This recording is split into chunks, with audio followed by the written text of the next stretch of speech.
যেদিন তুমি এসেছিলে ভবে কেঁদেছিলে একা, তুমি হেসেছিল সবে। এমন জীবন তুমি করো হে গঠন, মরিলে হাসিবে তুমি কাঁদিবে। আসসালামু আলাইকুম ওয়া রাহমাতুল্লাহি ওয়া বারাকাতুহু। আশা করি আপনারা ভালো আছেন, তাই না? আলহামদুলিল্লাহ, আমিও ভালো আছি। কিন্তু আজকে লাগাতার প্রোগ্রামের কারণে গলাটা বসে গেছে। ঠান্ডার গরমের এই দোলাচলে একবার গরম লাগে আর একবার ঠান্ডা লাগে। তাতে কি আপনারাও আক্রান্ত? কিছু গরম, কিছুক্ষণ পরেই আবার দেখা যাচ্ছে ঠান্ডা লাগে। আর আপনাদের গ্রামে এসে দেখলাম যে অনেক ঠান্ডা, কিন্তু আমাদের শহরে তো প্রতিদিন ফ্যান চলে, সারা রাত ফ্যান চলে। যাই হোক, সময়ের ব্যবধান, সময়ের আবর্তন বিবর্তন, এগুলো কে করেন? জোরে বলুন, কে করেন? আল্লাহ করেন। ওয়াতিলকাল আইয়ামু নুদাবিলুহা বাইনান নাস। আমি আমার এই সময়গুলোকে, আইয়ামগুলোকে, দিনগুলোকে, সপ্তাহগুলোকে, মাসগুলোকে, আমার বর্ষগুলোকে মানুষের মাঝে আমি রুলিং করি। কে বলেছেন? আল্লাহ বলেছেন। এটা কেন করেছেন? এটা মানুষের উপকারের জন্যই করেছেন। লাগাতার যদি গরম থাকে ভালো লাগবে? লাগাতার যদি শীত থাকে ভালো লাগবে?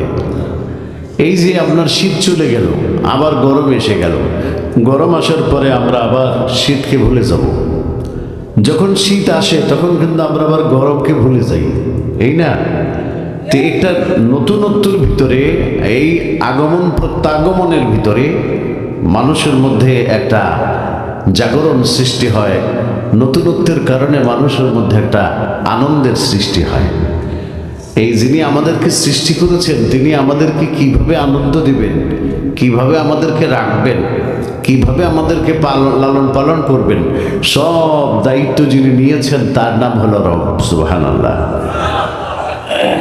আলহামদুলিল্লাহি রাব্বিল আলামিন। বলি কি না? বলুন না আমার সাথে, আলহামদুলিল্লাহি রাব্বিল আলামিন। সমগ্র প্রশংসা, এই সমগ্র প্রশংসা আল্লাহ রাব্বুল আলামিনের জন্য, আল্লাহর জন্য, যিনি সমগ্র বিশ্বজাহানের প্রতিপালক।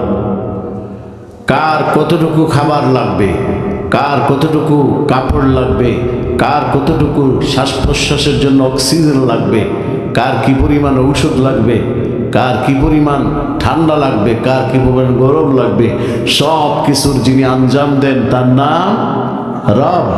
তিনি বলেছেন আমার প্রশংসা করো। যেই আল্লাহ, যে রব্বুল আলামিন, যেই রব্বুল আলামিন তোমাকে লালন পালন করছে, তিনি হলেন আল্লাহ। সুতরাং আমরা যা কিছু দেখি সব কিছু কিন্তু আমাদের নাগালের ভিতরে নয়। কি বলুন? আমাদের নিয়ন্ত্রণের ভিতরেও নয়। জমিন থেকে ফসল হয়, কি হয়? আল্লাহ বলেন জমিন থেকে যে ফসল হচ্ছে, এই কথা যদি তুমি বলো জমিন ফসল দেয়, তাহলে তোমার ঈমান চলে যাবে। ফসল দিচ্ছে কে? জোরে বলুন, আল্লাহ। এইটা হলো তাওহীদ, তাওহীদ ফিল ঈমান। আল্লাহর একত্ববাদের এই কথাকে বিশ্বাস করা। আমার জীবনের সব কিছু চলমান ঘটমান যা হচ্ছে, সব কিছুর মালিক ঘটাচ্ছেন কে? আল্লাহ। পানিতে মাছ হচ্ছে, পুকুরে মাছ হয়, নদীতে মাছ হয়, সাগরে মাছ হয়। এই মাছ সৃষ্টি করেছেন কে? আল্লাহ। আল্লাহ বলেন তুমি যে আগুন জ্বালাও, এই আগুন যে তুমি জ্বালাও, এই আগুনকে সৃষ্টি করেছেন। বলুন জোরে,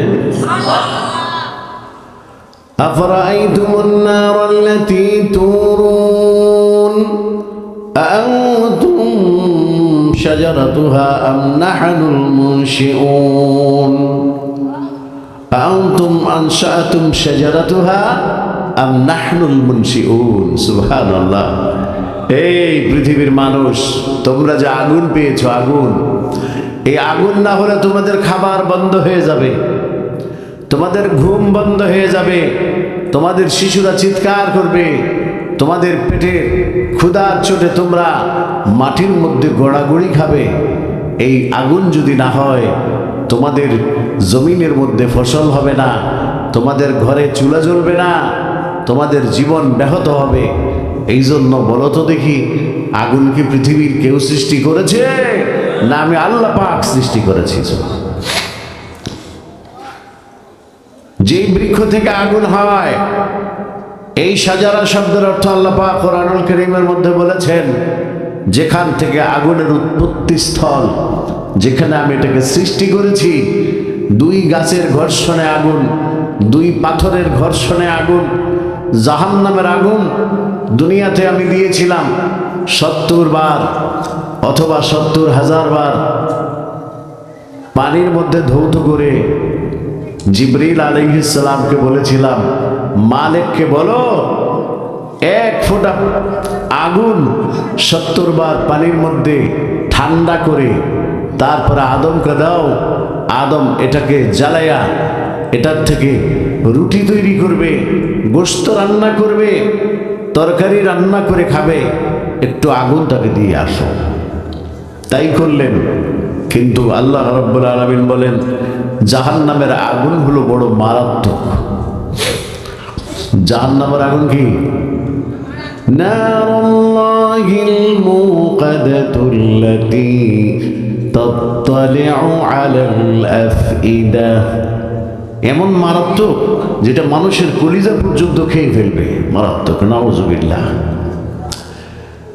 আদম আলাইহিস সালামকে কিতাবের মধ্যে লেখে হযরত মালিক ফেরেশতা 1 বিন্দু আগুন এনে দিয়ে গেলেন, যে আল্লাহ বলেছেন এটাকে ফুৎকার দিয়ে আপনি বড় করবেন।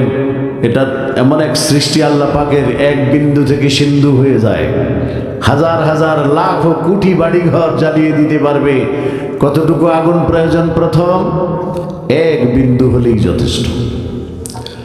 কিন্তু জাহান্নামের আগুন এত বড় মারাত্মক, তার দাহ ক্ষমতা, তার জ্বালানি শক্তি এত বেশি মারাত্মক, জমিনের মধ্যে রাখার সাথে সাথে 7 তবক জমিন পেরিয়ে এসে আবার তার আসল ঠিকানায় চলে গেছে। কি মারাত্মক চিন্তা করেছেন আল্লাহ! এই জাহান্নাম থেকে আল্লাহ পাক আমাদেরকে বাঁচতে বলতেছেন। আমরা বুঝি না, আমরা ঘন্টার ঘন্টা ওয়াজ শুনি, কিন্তু নিজের নেক আমলকে বাড়াই না। নেক আমল বাড়াতে হবে। আল্লাহ বলেন, আমি আদমকে রুটি বানাবার জন্য অর্ডার করেছি। কখন? আদম জান্নাতের মধ্যে খুব ভালো ভালো খাবার খেয়েছে।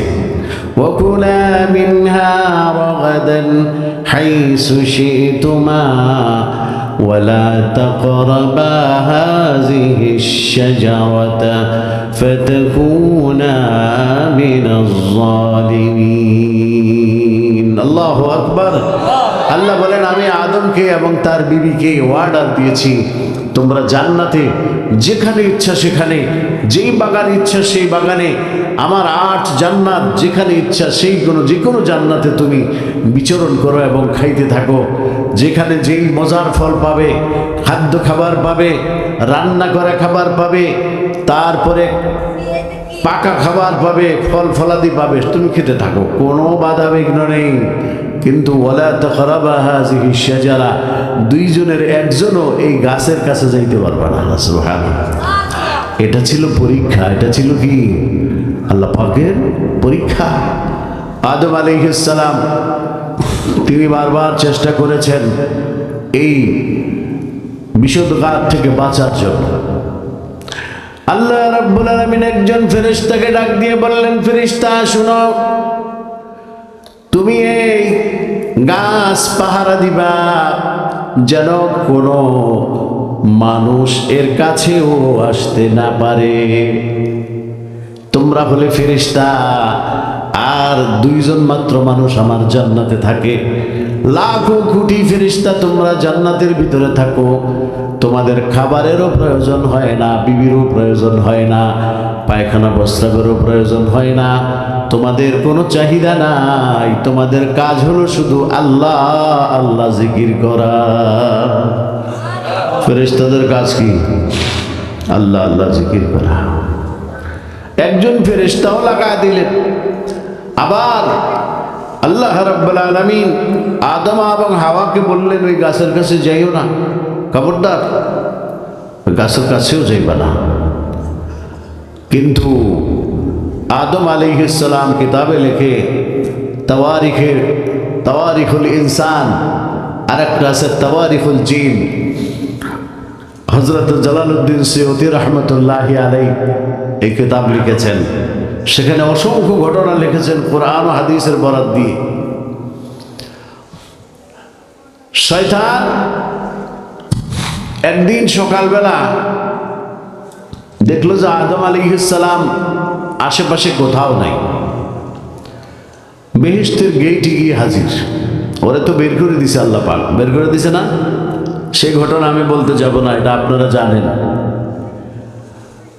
শয়তান ডাক দিল বিবি হাওয়াকে, বিবি হাওয়া, আম্মাজান,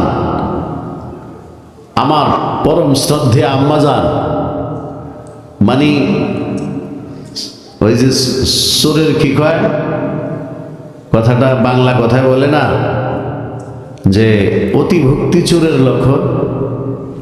ডাক দিয়ে বলছে, কি হলো? বলে, আপনাদেরকে কেন এই গাছের ফল খেতে নিষেধ করেছে জানেন? যদি আপনারা এই গাছের ফল খেয়ে ফেলেন কোনো কারণে, তাহলে আপনাদেরকে আল্লাহ রাব্বুল আলামিন আর এই জান্নাত থেকে বের করতে পারবে না। কথাটা কি সঠিক হলো না বেঠিক হলো?